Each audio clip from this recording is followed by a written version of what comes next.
Hi friends, मेरा नाम भूपेंद्र नरूका है और आपका मेरे चैनल एस्ट्रो मोटिवेशन में बहुत बहुत स्वागत है। फ्रेंड्स, आज हम बात करने वाले हैं कोरोना के ऊपर, क्योंकि बहुत सारे प्लेटफॉर्म से मेरे पास एक क्वेश्चन आया था कि सर क्या एस्ट्रोलॉजी ने भी पूरी दुनिया की तरह कोरोना के सामने टेक दिए हैं?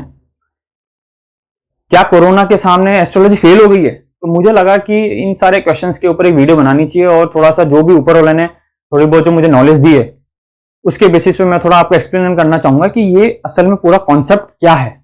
तो देखिए, सबसे इंपॉर्टेंट बात है कि एस्ट्रोलॉजी है वो is a science of planets. ठीक है, जैसे साइंस कभी फेल नहीं हो सकती वैसे ही एस्ट्रोलॉजी है, ये कभी फेल नहीं हो सकती। एस्ट्रोलॉजी काम कैसे करती है? सिंपल कॉन्सेप्ट है एस्ट्रोलॉजी का कि आप जिस भी जगह जन्मते हैं आपके कुछ उस पॉइंट पे लैटिट्यूड लॉन्गिट्यूड रहते हैं, उस बेसिस के ऊपर सूर्य की किरणें आपके धरती पे पड़ती है जहां पे आप जन्मे हो।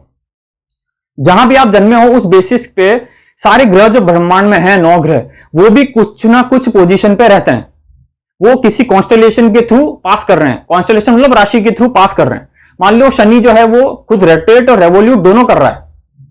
रोटेट रेवोल्यूट करते हुए जिस राशि से गया और वो राशि जिस जगह पड़ी थी उस बेसिस पे आपकी कुंडली बन गई। असेंडेंट मतलब ईस्ट में जो राशि थी वो असेंड हो रही थी, उस वक्त आपका वो लग्न बन गया। ठीक है, सिंपल कॉन्सेप्ट है। तो उस बेसिस पे आपकी कुंडली बनती है। कुल मिला के आपके जो एस्ट्रोलॉजी है आपके ऊपर वो रूल करती है सूर्य से।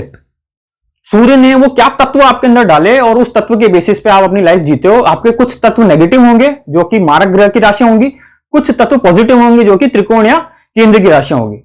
सिंपल कॉन्सेप्ट है।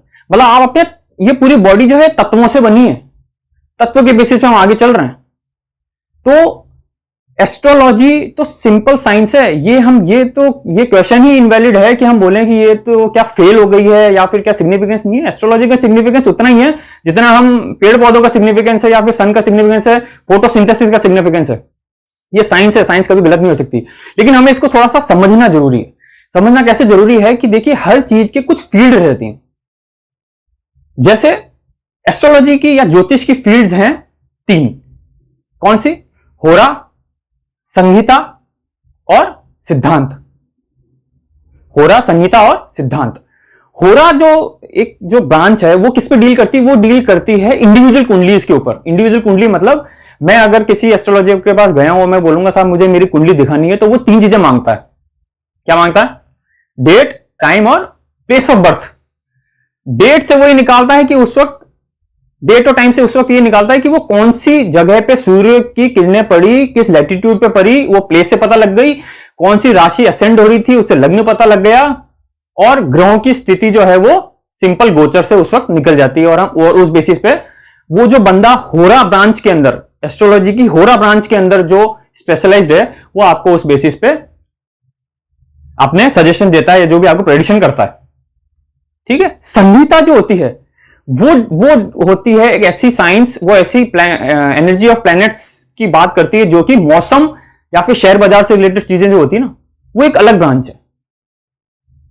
तो ये जो ब्रांचेस हैं एस्ट्रोलॉजी की, हमें समझना जरूरी है कि हम होरा वाले से संहिता का क्वेश्चन नहीं कर सकते और संहिता वाले से होरा का क्वेश्चन नहीं कर सकते। क्यों? क्योंकि ये दोनों फील्ड्स अलग हैं। ये उसी तरह जैसे हम सब इंजीनियर हैं।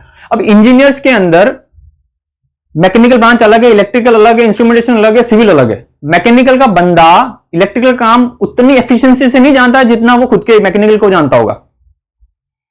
तो ये जो सब ब्रांचेस हैं वो सब इंजीनियर हैं, वो सब एस्ट्रोलॉजर, लेकिन अपनी फील्ड के उनको महारत हासिल है। आप इलेक्ट्रिकल वाले से अगर पूछोगे कि भाई आप मैकेनिकल का टॉपिक बताओ तो वो नहीं बता पाएगा। वो मैकेनिकल से पूछोगे इलेक्ट्रिकल को तो वो नहीं बता पाएगा। तो वाइस वर्सा वाली सिचुएशन नहीं बनती इसके अंदर। इसीलिए जिस ब्रांच में फील्ड में स्पेशलिस्ट है वो उसी का जवाब दे सकता है। आप किसी होरा शास्त्र वाले एस्ट्रोलॉजी के पास जाओगे और बोलोगे कि भाई आप मुझे बताओ कि कोरोना कब खत्म हो रहा है, बता दो आप मेरे को, और मैं सुबह उठूंगा और मुझे पता लग जाएगा कोरोना हट गया, तो वो आंसर नहीं दे सकता। और बहुत अनफॉर्चुनेट है कि बहुत सी अभी ऐसी वीडियोस चल रही है जिसमें हर कोई कुछ ना कुछ प्रेडिक्शन कर रहा है। और ठीक है, मैं क्रिटिसाइज नहीं कर रहा हूं और कोई अफेंड भी ना हो, ये जो मेरी थोड़ी बहुत नॉलेज है, मेरा जो व्यू है, मेरा जो पर्सनल ओपिनियन है, वो मैं रख रहा हूं आप लोगों के सामने। ऑफेंड होने की जरूरत इसमें मुझे नहीं लगता होनी चाहिए किसी को। लेकिन ये हमें देखना जरूरी है कि जो सवाल का जवाब दे रहा है वो उस फील्ड में स्पेशलाइज होना चाहिए। कोरोना जो है पेंडेमिक है, वो एक संहिता का पार्ट है। संहिता वाला पार्ट का होरा वाला कभी जवाब नहीं दे सकता। अब बात आती है कि साहब फिर एक बात बताओ, आपने जैसे 2020 में किसी को कहा होगा कि भाई मार्च से आप लोग जो है किसी की दशा चल रही है भाग्य की, तो आपका भाग्य बहुत प्रबल होने वाला है।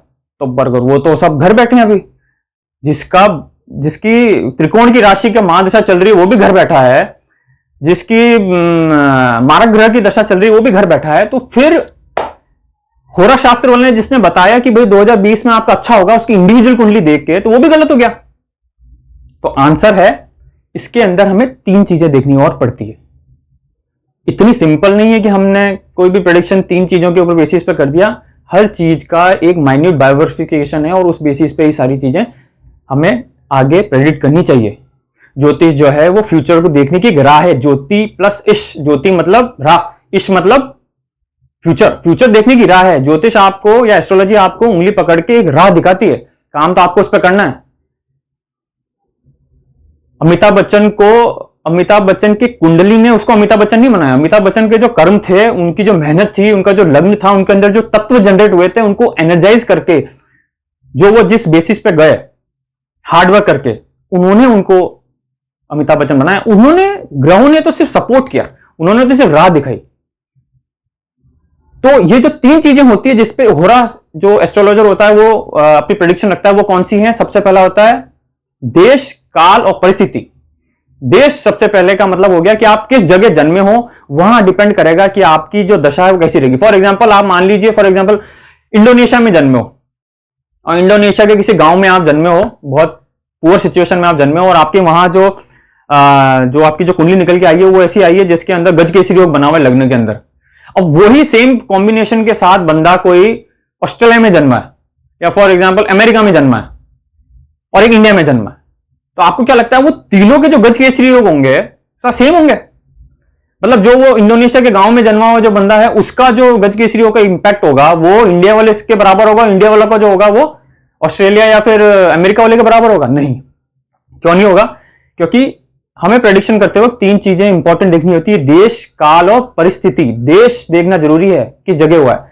जो बंदा गजकेसरी योग का अमेरिका में जन्मा है वो उसका जो लेवल होगा उसको पहले ही एक थ्रेशोल्ड मिल चुका है, अब इससे ऊपर जाना है उसको, तो उसका गजकेसरी योग का जो एक जो एनिग्मा होगा वो बहुत स्ट्रांग होगा। इंडिया वाले का उतना नहीं होगा क्योंकि इंडिया वाला को थोड़ा कम थ्रेशोल्ड मिला है, क्योंकि उसके आसपास जो देश जो मिला है वो इतना डेवलप्ड नहीं है, वो डेवलपिंग स्टेज में। और इंडोनेशिया का गांव वाला तो बंदा उतना आगे नहीं बढ़ पाएगा, लेकिन वो योग जरूर है, वो उसको फुलफिल जरूर करेगा जो उसकी रिक्वायरमेंट है गजकेसरी योग की, उसको अमीर जरूर बनाएगा, लेकिन उस लेवल का नहीं। इंडोनेशिया वाला हो सकता है 10,000 रुपए कमाए, इंडिया वाला हो सकता है 20,000 रुपए कमाए, लेकिन वो जो 20,000 रुपए अमेरिका वाला कमाएगा वो डॉलर्स में कमाएगा, तो वो हिसाब किताब उसका मल्टीपल टाइम ज्यादा हो जाता है, लेकिन वो योग गजकेसरी ही कहलाएगा।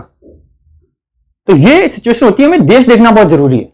तो जिसकी दशा अच्छी चली, वो देश किस देश में उसकी दशा चली वो हमें देखना इसमें अनिवार्य होता है। देश के बाद दूसरी चीज आती है परिस्थिति, ठीक है ना।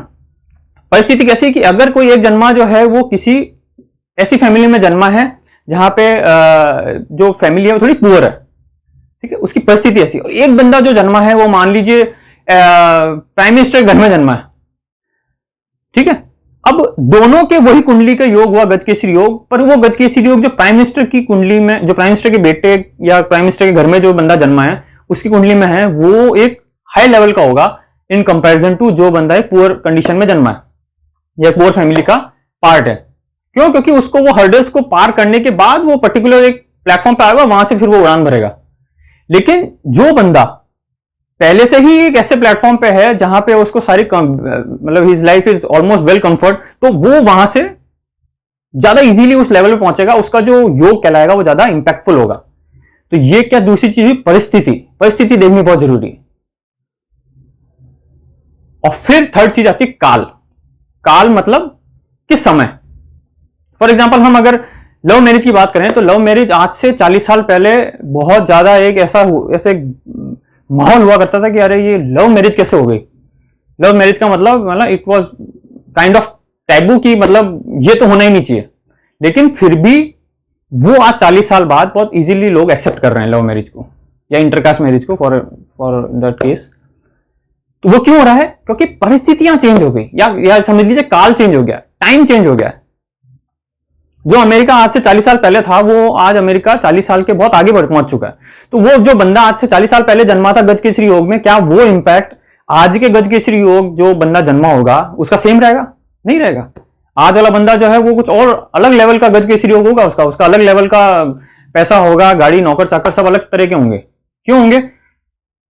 परिस्थिति और काल जो है और देश जो है, ये तीनों अलग अलग चीजें उस पर अप्लाई होती है। अब बात आती है कि काल के अंदर तो कोरोना काल भी आता है, बिल्कुल आता है कोरोना काल। तो जिसके गजकेसरी योग आज की तारीख में बना हुआ होगा तो वो उस काल के अंदर वो बंदा अगर सरवाइव भी कर रहा है और अपने घर में बैठा है और अगर होम क्वारंटाइन होके भी अगर उसे घर में सैलरी आ रही है तो that means he is a person of दशा ऑफ त्रिकोण और केंद्र या त्रिकोण की दशा का स्वामी वाली दशा उसकी चल रही है, उसकी वो अच्छी दशा है, वो इस काल के अंदर ही इज परफेक्ट, उसके योग है बेस्ट है। और किसी की अगर मारक दशा चल रही है तो उसके वो वाले योग नहीं है इस काल के अंदर, तो उसकी दशा जो है वो मारक है। तो जिसको 2020 में बताया था कि आपके योग है, तो योग तो बिल्कुल फलीभूत हुआ, लेकिन वो उस काल के अंदर ऐसा जब आपके चारों तरफ बाउंडर मचा हुआ है और आप बोलोगे साहब मैं जो बाउंडर के बीच में खड़ा हूं लेकिन मैं तो जिंदा हूं लेकिन मिट्टी आ रही है साहब, तो आपके लिए वो मिट्टी आना इतना इंपॉर्टेंट नहीं, आपके लिए ये इंपॉर्टेंट है कि आप उस बाउंडर में जिंदा हो। तो आप अगर जिंदा भी हो तो फील योरसेल्फ वेरी लकी। तो ये सेम वही सिचुएशन है कि जिसके भी दशा में पॉजिटिव दशा चल रही है उसके लिए यही चीज बहुत बड़ी बात है कि वो जिंदा है और वो हंस खुश के अपनी कम से कम जिंदगी व्यापन कर रहा है, ये उसके लिए राजयोगी है। और जो बंदे बेचारे जिनके साथ अनफॉर्चुनेटली कोई घटना घट रही है इस दौरान, तो वो लोग हैं जिनकी दशा जो है वो नेगेटिव चल रही थी इस वक्त। ऐसे लोगों के लिए पूरी मेरी संवेदना है और भगवान करे ऐसे परिवार वालों को ऊपर वाला शक्ति दे और ऐसा किसी के साथ भी ना हो, हम सब जो है इस कोरोना काल से बाहर निकलें। लेकिन क्योंकि ये क्वेश्चंस थोड़े से एस्ट्रोलॉजी से रिलेटेड थोड़ा सा मिसमैच हो रहा था तो मुझे लगा थोड़ा इसको क्लैरिफिकेशन देना चाहिए। लेकिन क्योंकि अब आप लोग सब सोच रहे होंगे इतनी थ्योरी तो समझा दी लेकिन कुछ डेट नहीं बताई, तो देखिए जो संहिता है, मैं संहिता में या बहुत कम लोग ऐसे हैं जो संहिता के अंदर स्पेशलाइज्ड हैं, बहुत कम लोग हैं, लेकिन जो हैं वो बिल्कुल बहुत अच्छा काम कर रहे हैं। तो ये दिसंबर में बता दिया था कि भाई जो सैटर्न का ट्रांजिट होगा उस सैटर्न के ट्रांजिट के अंदर नेगेटिविटी तो जरूर एक एटमॉस्फेयर में बनेगी। जब भी 30 साल के अंदर शनि जब भी गोचर करता है या ट्रांजिट करता है तो ये पेंडेमिक जैसी सिचुएशन जनरेट होती ही है, उसमें कोई दो राय नहीं। तो ये दिसंबर के अंदर हुआ था, 23 दिसंबर को ये ट्रांजिट हुआ और ये पीरियड जो है ये धीरे ग्रेजुअली इंक्रीज ही होगा, क्योंकि पहले गुरु स्वराशि हुआ, फिर बहुत सी चीजें हुई, मैं उसको करूंगा तो वीडियो थोड़ी लंबी हो जाएगी। लेकिन ट्रांजिट शनि का थोड़ा सा कहते हैं ना, मतलब डेडफुल ही रहता है। तो ये जो ट्रांजिट चला है ये अभी कुछ एस्ट्रोलॉजर्स ने बोला था कि साहब मेष राशि में जब सूर्य आएगा तो कोई दवाई मिल जाएगी, ऐसा कुछ नहीं हो सकता, क्योंकि वो सारे जो प्रेडिक्शन थे ना वो होरा शास्त्र वाले थे। होरा शास्त्र या होरा एस्ट्रोलॉजी वाले बंदे कभी इसका रिजल्ट नहीं बता सकते, क्योंकि होरा शास्त्र वाले 3 चीजें मांगते हैं और वो है date of birth, time of birth और प्लेस ऑफ बर्थ। और डेट, टाइम और प्लेस ऑफ बर्थ आपको अगर होरा से निकालना है तो उस बंदे को ढूंढना पड़ेगा जिसको सबसे पहले कोरोना हुआ था, उस बंदे को ढूंढ के उसकी डेट निकालनी पड़ेगी, और जो इम्पॉसिबल है। इसीलिए होरा वाले कभी भी पेंडेमिक को डील नहीं करते या फिर वेदर फोरकास्टिंग को डील नहीं करते या फिर शेयर बाजार को डील नहीं करते, बिकॉज उनका कंसेप्ट अलग है संहिता का। संहिता वालों का एक जो थ्योरी होती है, उनका जो एक सिलेबस होता है वो अलग होता है, उनके जो कैलकुलेशन पार्ट होता है वो डिफरेंट होता है होरा वालों से। तो होरा वाले कभी भी संहिता का पार्ट नहीं ले सकते या पेंडेमिक को डील नहीं कर सकते जो इंडिविजुअल कुंडली देखना जानते हैं। तो ये हमें समझना बहुत जरूरी है, पहला। दूसरा, अब आप देखिए सूर्य में मेष राशि में आएगा तो हमें दवाई मिल जाएगी और सूर्य की किरणें इतनी है कि उससे पॉजिटिविटी हो जाएगी, बहुत सी चीजें चली थी, लेकिन ऐसा कुछ हुआ नहीं। और देखिए ऐसा कुछ होने वाली सिचुएशन है भी नहीं। लेकिन संहिता के जो इनको डील कर रहे हैं उन्होंने एक डेट जरूर निकाली है और वो है 23 सितंबर। वो लोग ये कह रहे हैं कि 23 सितंबर तक ये पीरियड थोड़ा सा जैसा है वैसे ही चलेगा, लेकिन उसके बाद डिप्लीट होगा। लेकिन उसके बाद नवंबर के एंड में फिर राइज होगा, क्योंकि वही कॉम्बिनेशन जो अभी बन रहे हैं, एक राशि के अंदर 5 ग्रह, राहु, केतु, शनि, मंगल और गुरु, ये आके बैठे हैं, वैसे की वैसी सिचुएशन वापस नवंबर एंड में भी बनेगी। इस साल के 2020 के नवंबर एंड में फिर बनेगी। तो ये ऐसा एक प्रेडिक्शन है कि वापस राइज होगा, सितंबर तक थोड़ा सा डिप्लीट होगा, सितंबर से लेकर नवंबर एंड तक थोड़ा माहौल सही रहेगा, लेकिन नवंबर के बाद फिर बढ़ेगा। और कुछ संहिता वाले ये भी बोल रहे हैं कि फरवरी 2021 के अंदर ये कंडीशन वापस जनरेट होगी। तो अगर ओवरऑल एक नक्शल में बात करें अपन, तो फरवरी 2021 तक ये माहौल एकदम सही होता नहीं दिख रहा है, क्योंकि पेंडेमिक एकदम नहीं आता और एकदम नहीं जाता। पेंडेमिक दिसंबर से चला था चाइना में, दिसंबर जनवरी फरवरी तक हम लोग नहीं जागे, फिर मार्च में एकदम से पता लगा, अप्रैल में कुछ नहीं, थोड़ा हाई बिल्कुल पीक पे गया, और मई में अब जा रहा है, लेकिन हम इसे यूज टू हो गए हैं, जैसे तैसे हम लोग इसे डील कर रहे हैं और काफी फ्रैंकली और ब्रेवली डील कर रहे हैं। तो ये जैसे आया है वैसे ही जाएगा, फेजेस में जाएगा। लेकिन ये तो एस्ट्रोलॉजी का पार्ट हुआ और ये वीडियो का मेन पर्पस यही था कि ये कंफ्यूजन थोड़ी सी दूर की जाए, क्वेश्चन किससे क्या पूछना है ना। संहिता के जो एस्ट्रोलॉजर्स रहते हैं वो बहुत कम रहते हैं, और वो लोग जो होते हैं वो बहुत डीप कैलकुलेशन करते हैं, सालों से कैलकुलेशन करते हुए आ रहे हैं, वो लोग होते हैं। तो इतना जल्दी इस चीज का पेंडेमिक का रिजल्ट निकालना वैसा ही है जैसा हम किसी को बोल दें कि भाई 6:05 और 3 सेकंड पे ये बंदा मरेगा, या ये बंदा जो है ये कोई भारी प्रमोशन ले लेगा इस 3 सेकंड पे, इसके बाद मेल आएगा और प्रमोशन ले लेगा। ये बिल्कुल वैसा ही है। तो ऐसा नहीं हो सकता, बिकॉज ये ब्रांच अलग है एस्ट्रोलॉजी की, ये जो लोग डील कर रहे हैं वो अलग है।